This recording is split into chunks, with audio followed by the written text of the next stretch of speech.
another vlog. For today's video nga ay tinatabi ko na nga ang mga kinalat ng mga anak ko. Pagkatapos ko nga tinabi ang mga kinalat ng mga anak ko ay pinaliguan ko na nga ang mga anak ko. Natapos na nga naligo si Zoe, sinusuklayan ko na nga siya. O diba, abang sinusuklayan ko ang bata na to ay nagpapakyut pa at nagdaldal niya pa. Tapos ko na nga sinuklayan si Zoe, si Ate Ana naman ang yung sinuklayan ko. Naalis nga ang ngikaw ni Ate Ana dyan, buti na lang nakita ko kaagad. Pagkatapos ko palang nilagay ang ikaw niya ay sinusuklayan ko na nga dyan siya. Lalagyan ko pala ng ointment yung sugat niya.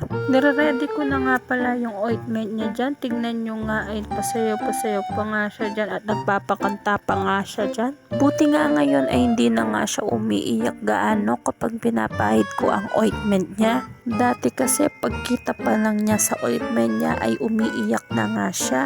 Siguro tong bata na to ay nag-iinar